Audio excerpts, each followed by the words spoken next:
Vamos lá, pessoal, fechando então nossa primeira aula, aqui o nosso último bloco da primeira aula. A gente parou no bloco passado com esse questionamento, né? Se o jornal online, o jornal que você assina para ler aí no seu iPad, para ler no seu iPhone, no seu tablet, você é um bem ou é um serviço? Né? Porque quando você recebe o jornal impresso na sua casa, você não tem dúvida de que ele é um bem. Agora, quando você lê no seu computador, no seu tablet, no seu smartphone, você não sabe, né, se é um bem ou um serviço. Então, até a difusão aí desse comércio eletrônico pela internet, a distinção de bens ou serviços não tinha maiores dificuldades.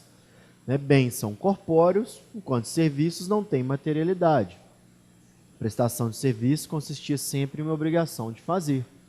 Então, o bem você pega e o serviço é uma obrigação de fazer. Mas, né, com esse comércio eletrônico, com a internet, com esse avanço aí da tecnologia, e agora tecnologia não como sentido de conhecimento, como monopólio das informações do bem ou do serviço colocado no mercado, tecnologia de fato como o que temos de mais avançado. Com esse avanço aí tecnológico cada vez maior, certas atividades resistem a essa classificação. Né? O jornal virtual, com o mesmo conteúdo do jornal de papel, é um bem ou um serviço? A gente deixou essa pergunta no ar aí no último bloco. Pessoal, não interessa se é um bem ou um serviço. Né? Para que a gente ficar procurando cabelo em ovo? Não vai nos acrescentar em nada diferenciar. A gente está falando aqui de bens ou serviços, é só para a gente chamar a atenção de que antes era muito fácil a gente fazer essa divisão, essa separação. Agora a coisa não é tão simples assim.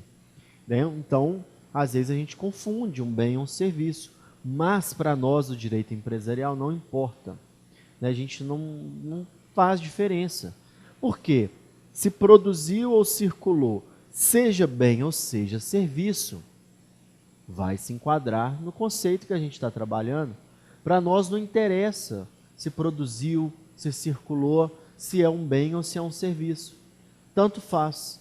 Envolver um bem, envolver um serviço, dá na mesma para o direito empresarial. Então é uma mera definição aí para a gente ficar divagando, né? Mas nada vai acrescentar na nossa matéria. Fiz esse slide aqui, estou só chamando a atenção de vocês para que vocês possam parar para pensar nisso. Né? Que às vezes a gente tende, né, a imaginar que as coisas são muito práticas, né, e já foram mais práticas. Agora, não é tão fácil assim, né, depois desse aumento, desse avanço aí do comércio eletrônico, essa expansão aí da internet, não é tão prático mais a gente poder diferenciar, né, o que é bem e o que é serviço. Então, gente, com isso a gente fecha aqui o nosso conceito de empresário. Né? Trabalhamos aí muito, dissecamos esse conceito de empresário, falamos ali do profissionalismo, né? Como a gente pode caracterizar um profissional. Né? Ele tem que exercer aquilo de forma habitual, de forma pessoal, em nome próprio, né? Ter monopólio das informações. A gente falou da atividade econômica organizada, falamos que atividade é o sinônimo de empresa, falamos que econômica é esse objetivo de lucro, diferenciamos aí esse lucro como receita e diferença entre receita e despesa. O lucro que a gente fala para o direito empresarial é o lucro que vai para o bolso dos empresários. Falamos da questão de ser organizada, pelo fato de organizar os 4 fatores de produção, né, capital, insumo, mão de obra, tecnologia. E fechamos agora com essa questão da produção ou circulação de bens ou serviços. Né, dissecamos, fomos ali bem no fundo de cada um desses conceitos, para agora a gente poder, então, entender, gente, qual é a capacidade para ser empresário. O que a lei exige para a pessoa ser empresária? Né? Porque agora a gente já sabe o que é direito empresarial. A gente começou entendendo como o direito empresarial surgiu. Agora a gente já sabe como ele surgiu lá nos primórdios, a gente já sabe o conceito de direito empresarial, a gente já definiu o direito empresarial, a gente já definiu o empresário, né? Dissecamos ali esse conceito do empresário. Agora a gente pode, de fato, adentrar na teoria geral do direito empresarial. A gente começa a entender melhor essa regulamentação que o direito empresarial faz para essas relações econômicas. Cientes que estamos do conceito de empresário, dá agora para a gente entender a capacidade para ser empresário. Né? Quem tem capacidade para ser empresário? Para quem a lei autoriza ser empresário? Né? A quem a lei autoriza ser empresário? Para a lei pode ser empresário que tipo de pessoas? Né? Então vamos tratar agora dessa capacidade para ser empresário. Então, o Código Civil trouxe aí, a gente viu no começo dessa aula, o quê? Que até 2002 o direito que a gente está estudando era chamado de direito comercial, porque ele era regulamentado pelo Código Comercial de 1850. Mas com o advento aí do Código Civil de 2002, ele revogou a primeira parte do Código Comercial e trouxe aí a questão da teoria da empresa, que agora nós chamamos a disciplina de direito empresarial. E esse Código Civil, então, ele trouxe essa parte geral do direito empresarial, ela está toda prevista ali no Código Civil. Tem um livro próprio ali para o direito de empresa. E uma das formas aí, dos objetos de estudo aí que o direito de empresa vai tratar, que o Código Civil, nesse livro específico, direito de empresa, vai trazer, é a questão da capacidade para ser empresário. Então, segundo o nosso Código Civil, para ser empresário, né, o que a pessoa deve obedecer? Quais requisitos essa pessoa deve obedecer para ela ser empresária? Ela primeiro tem que encontrar-se em pleno gozo de sua capacidade civil.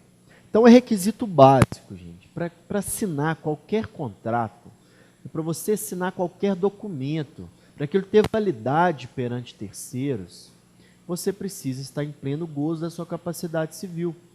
Você precisa ter ali, no mínimo, 18 anos. Né? Esse é um requisito básico ali para você estar no gozo da sua capacidade civil. O menor de 18 anos, ele não é capaz de nada. Né? Ele tem que estar representado por alguém. A assinatura de um menor de idade não tem validade nenhuma perante terceiros. Porque o menor de 18 anos não responde pelos seus atos. Ele precisa estar representado ou assistido por alguém.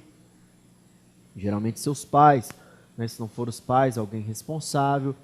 Mas o menor de 18 anos, ele não pode assinar uma procuração.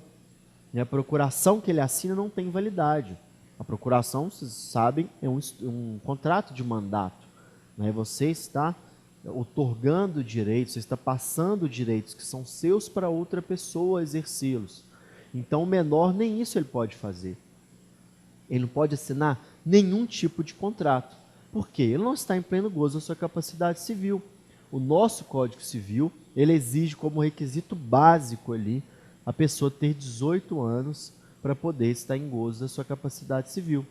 Então ele já fala de forma objetiva.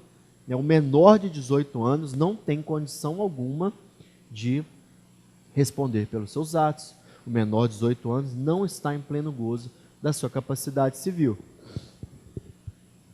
Então, para ser empresário, a pessoa deve primeiro encontrar-se em pleno gozo da sua capacidade civil. O primeiro requisito, não pode ser menor de 18 anos. Então, ele tem que ser maior de 18 anos para ele poder ser empresário. Ninguém pode empreender com menos de 18 anos? Em tese, não. E por que em tese? Porque o requisito objetivo é o quê? Ser maior de 18. Mas o Código Civil possibilita a questão da emancipação. Alguns menores de 18 anos têm a possibilidade de serem emancipados. Embora ainda não terem atingido essa idade, embora eles não chegaram ainda aos 18 anos, alguma condição especial, alguma circunstância específica, alguma situação particular vai acabar tornando esta pessoa capaz, fazendo com que essa pessoa esteja em pleno gozo da sua capacidade civil. Por exemplo, o casamento. Quem se casa com menos de 18 anos, para a pessoa casar, o casamento é um contrato, e a pessoa tem que ter mais de 18 anos. Se ela tiver menos de 18, ela precisa da autorização dos pais para assinar aquele contrato.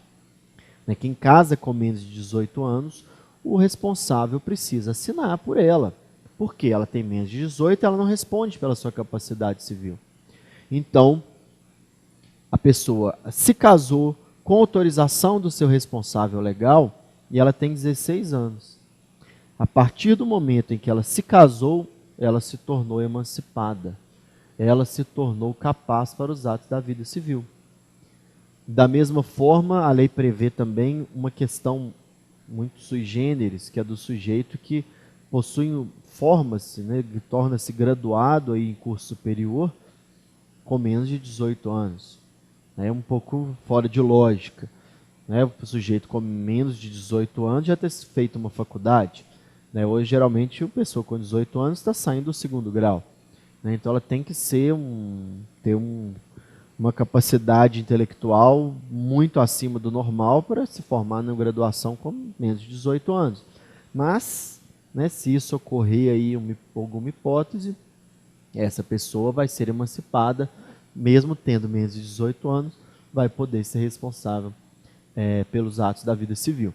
Mas como nossa aula aqui não é de direito civil, eu não vou me aprofundar muito nessa questão da emancipação.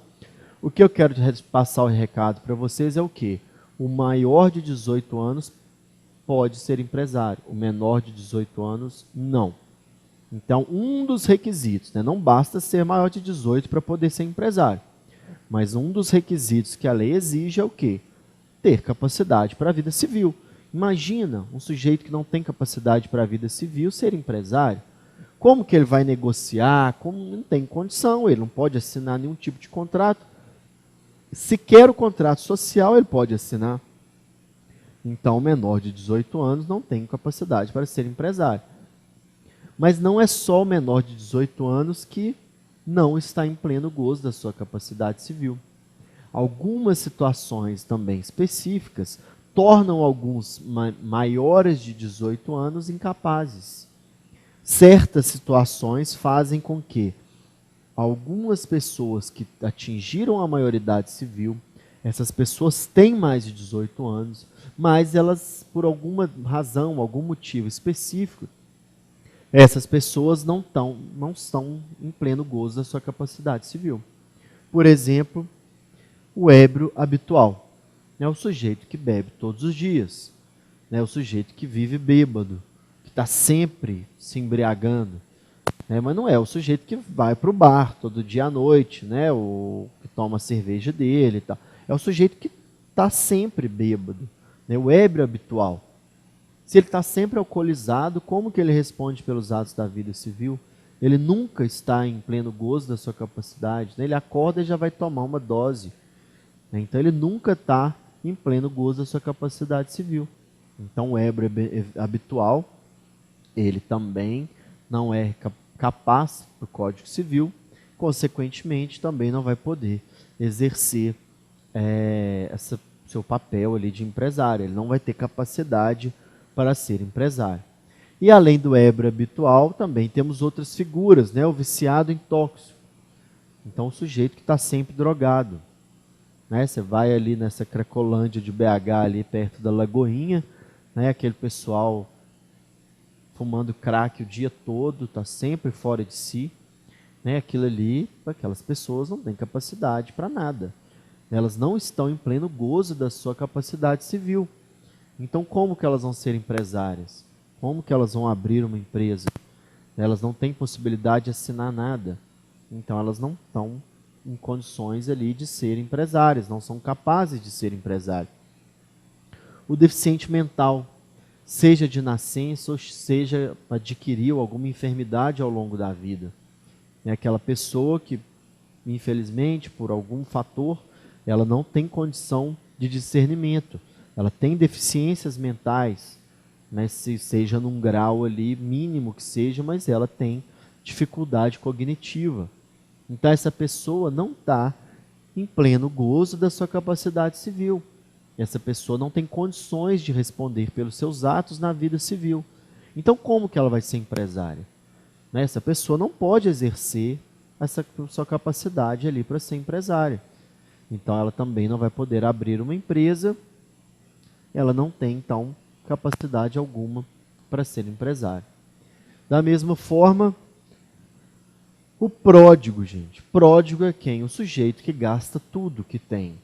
Né? E não é aquela mulher que vem a fatura de cartão de crédito altíssima, que vai embora quase o salário inteiro dela.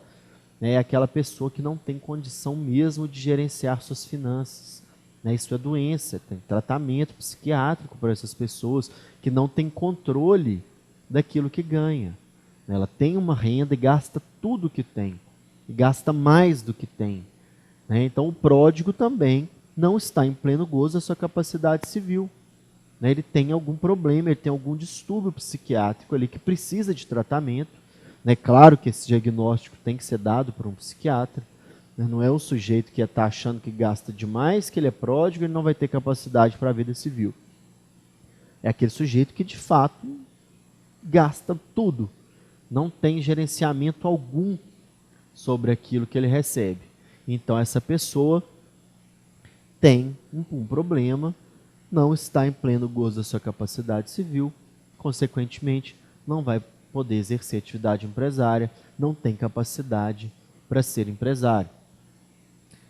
E ainda, gente, temos o índio. O índio não tem capacidade para ser empresário. Até hoje não teve uma turma em que eu falo do índio e algum aluno não fica indignado. Mas que absurdo, que preconceito é esse com o índio? Por que o índio não pode ser empresário? Pessoal, o índio tem um regramento próprio. O índio tem uma legislação própria para ele. E quando a gente fala de índio, a gente não está falando de descendente indígena. A gente está falando de índio, de pessoa que mora na tribo, que mora na aldeia. Essa pessoa não tem registro. Ela não tem CPF, ela não tem RG, ela não tem nada. Ela não existe para a nossa sociedade. A aldeia indígena, ela tem suas regras próprias. O nosso ordenamento jurídico não atinge as aldeias indígenas. Lá eles são regulamentados pelas regras deles, pelos costumes, seja lá a forma com que eles convivem ali no dia a dia. Então, a nossa sociedade respeita aquele espaço.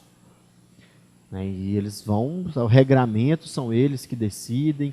Então, se tem um costume lá, a regra naquela aldeia, é que nasceu uma criança deficiente, ela é enterrada viva, porque ela fez algum mal em vida passada, então ela não vai conviver ali com eles. Nenhum índio pode ser penalizado por isso. A gente tem que respeitar a cultura deles. Da mesma forma, eles também não vão adentrar na nossa cultura, sim.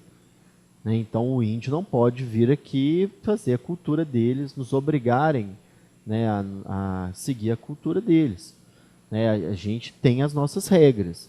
Então, se o índio quiser abrir uma empresa, ele vai ter que o quê? Se desvincular de onde ele mora, sair daquela aldeia e querer se adequar às nossas regras. Então, o indígena lá, onde ele acorda e fala: cansei dessa vida, agora quero vestir roupa, não vou mais andar pelado por aí e vou para a sociedade, lá para a urbanização. Então, ele vem viver com a gente, e vai ter que seguir nossas regras, andar sempre vestido, e vai ter que se registrar. Ele precisa de ter um registro, tem que ter um CPF, tem que ter uma carteira de identidade. A partir deste momento, ele deixou de ser indígena. Ele veio conviver com a nossa sociedade. Então, ele é um descendente indígena. Ele não é mais um índio. Então, ele vai poder agora exercer a sua capacidade de ser empresário. Então, não é um preconceito com o índio. O quê? O índio não está dentro do nosso ordenamento. Então, ele não vai poder exercer a capacidade para ser empresário. Agora, se ele deixou de ser índio, não quero mais ser índio. Agora eu sou um descendente indígena. Eu vou me registrar, eu vou me tornar, vou ter um nome. Nada impede que ele procure um cartório, se registre e passe então a ter convivência na sociedade, vai ter, então, consequentemente, a sua capacidade de ser empresário. Então, não é preconceito com índio, né? O descendente indígena pode ser empresário sem problema algum. Então, nós vimos aqui, né, capacidades básicas para a pessoa ser empresário. Né? A primeira, essa é a mais lógica de todas, encontrar-se em pleno gozo da capacidade civil. Então, antes de qualquer coisa, para ter capacidade para ser empresário, essa pessoa tem que ter capacidade para a vida civil. Isso é requisito básico. Além de ter a capacidade para a vida civil, tem que ter livre administração dos bens. Então, qualquer decisão judicial contrária a essa livre administração dos bens impede a pessoa de praticar aí qualquer ato de caráter patrimonial. Então, quando que vai ocorrer essa hipótese aqui? Vamos dar um exemplo do sujeito que está devendo a praça toda, ele já está devendo geral, muita gente aí está cobrando, ele não está pagando. Então, vai um lá e ajuiza uma ação de interdição. De interdição não, ele vai ajuizar uma ação de insolvência civil. Então, o sujeito não tem mais condição de gerenciar seu patrimônio. Então, o juiz vendo aquela possibilidade, aquela realidade, o que ele vai fazer? Ele vai dar uma sentença e interditar aquela pessoa. Aquela pessoa ali, interditar, eu estou com interdição na cabeça. Ele vai, então, declarar aquela pessoa insolvente. Né? Aquela pessoa não tem mais gerência sobre o seu patrimônio. Então, essa pessoa aí que não tem mais livre administração dos seus bens, ela não vai ter mais capacidade para ser empresário. Né? Como que você vai ser empresário se você não tem administração nenhuma sobre os seus bens? Tem uma sentença que te declarou insolvente. A insolvência civil, gente, corresponde à falência da pessoa jurídica. É o sujeito que faliu, a pessoa física que faliu. Ela não tem mais condição de honrar com as suas obrigações. Então, como que ela vai ser empresária? Ela não tem condição de responder pelo próprio patrimônio. Como que ela vai tentar constituir o patrimônio em nome de outra pessoa? Dessa forma, então, além de estar em pleno gozo da sua capacidade civil, além desse requisito básico aqui, é necessário também que a pessoa tenha livre administração dos seus bens para que ela possa ter capacidade ali para ser empresário. Visto, então, essas duas questões básicas aqui para a pessoa ser empresário, vamos, então, fazer essas duas considerações. Primeiro, proibição de exercer atividade de empresária não se confunde com capacidade civil. Então, uma coisa é o quê? Exercer atividade de empresário. Isso é uma coisa. Outra coisa é o quê? Capacidade civil. A capacidade civil, gente, ela é requisito básico para você poder exercer a atividade empresária. Então, para você exercer atividade de empresário, antes de mais nada, você tem que ter a capacidade civil. Mas não basta você ter capacidade civil. Não basta você ser maior de 18 anos, você ter livre administração dos seus bens. Isso não é suficiente. Há casos em que, por inúmeras razões, seja qualquer que for, né, mas às vezes o direito limita algumas pessoas de exercer essa capacidade de ser empresário. Embora ela tenha capacidade para os atos da vida civil, ela responde pelos seus atos tranquilamente, não tem problema algum, a assinatura dela tem validade, mas a lei proíbe que ela seja empresária. A lei proíbe que ela exerça atividade empresarial. Né? Seja por qualquer razão, né? Na lei não existe palavras inúteis. Então sempre vai ter um motivo, né, para poder impedir determinada pessoa de exercer capacidade de empresário. A norma restritiva de direito, ela tem um motivo próprio ali para ela existir. Então, por inúmeras razões, né, seja a razão que for, mas a lei, em várias situações, ela proíbe aquela pessoa que tem capacidade para a vida civil de ter a capacidade para a vida empresarial. E por quê, gente? Esses proibidos, né, têm um motivo para que eles fiquem proibidos. Mas a gente tem que ter noção de que essas pessoas são plenamente capazes para realizar qualquer negócio. A vida civil dela está tranquila. A vida, toda aquela assinatura dela, aquilo ali tem plena validade. A grande questão é o quê? Esses proibidos são plenamente capazes para os atos, né, para realizar qualquer negócio jurídico. Essas regras jurídicas em vigor no direito empresarial, elas entenderam convenientes limitar essas pessoas de exercerem atividade empresarial. Então, a vida civil dela está tranquila, né? Toda assinatura dela tem plena validade, né? Todo contrato que ela firma, que ela celebra, tranquilo, o negócio jurídico tem validade perfeita. Mas ela não tem capacidade para ser empresária, porque a lei entendeu, né, que aquela pessoa específica não é interessante que ela seja empresária. Por algum motivo, a lei entendeu que é conveniente vedar essa pessoa de exercer atividade como empresário. E vamos citar agora alguns exemplos, só para a gente poder entender essa razão. Porque, gente, a lei sempre tem um motivo. Ninguém pensa em uma lei do nada. O Congresso Nacional ele vai expedir ali nosso poder legislativo, vai publicar regras, vai publicar normas, aí, sempre com uma finalidade. Então agora a gente vendo quem são essas pessoas proibidas de serem empresários, essas pessoas que não têm capacidade para ser empresário, nós vamos ver o porquê que essa lei, então, que o direito empresarial veda essas pessoas de exercerem atividade empresarial.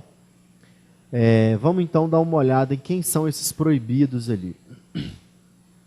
São exemplos aí, então, de impedimentos legais. Deixa eu tirar aquele risco ali.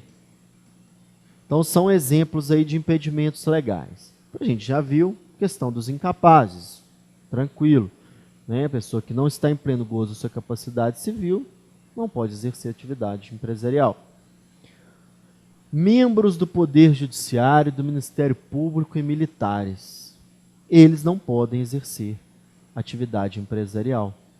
Então, os juízes, né, os embargadores, os ministros, eles são proibidos de serem empresários. Eles não podem exercer atividade empresarial. Membros do Ministério Público, promotores de justiça, procuradores de justiça, procuradores da República, eles não podem exercer atividade empresarial. Militares, né, seja do Exército, da Marinha, da Aeronáutica, né, o soldado, o tenente, o cabo, qualquer pessoa que faça parte de um comando militar, ele não pode exercer atividade empresária. E por que, gente, que tem essa proibição? Por que vocês imaginam que há esse impedimento? Todas essas pessoas prestaram um concurso público. Elas abriram mão da iniciativa privada, elas quiseram trabalhar para nós. Os juízes, os promotores, os militares, eles são nossos funcionários, são funcionários públicos, trabalham para nós. Então, eles já ganham o seu salário ali como servidor, eles são funcionários públicos. Então, a lei vai e fala, você optou por essa vida, você quis ser servidor público, você quis ser funcionário público, então seja funcionário público. Esses, os membros do Poder Judiciário, Ministério Público, os militares, eles, em regra, não batem cartão. Então, eles trabalham e não têm horário para chegar, não tem horário para ir embora. Eles trabalham conforme a demanda. Agora, imaginem que confusão seria se você autorizasse essas pessoas a serem empresárias.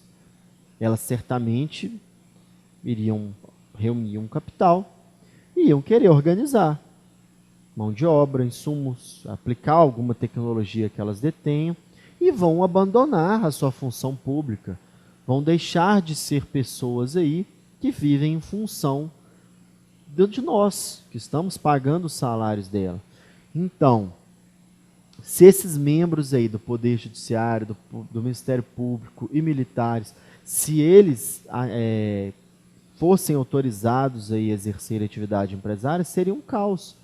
Eles não iriam se dedicar à profissão, Eles acabariam mais cedo ou mais tarde se dedicando aí a alguma atividade empresária, tentar oferir lucros maiores, e aí a gente ia ter uma sociedade totalmente prejudicada, né? Porque eles foram aprovados em um concurso público, a gente deu aí essa autorização para eles, né, exercerem esse serviço que eles prestam para nós, e eles não estão satisfeitos com o salário, vão então quererem ser empresários.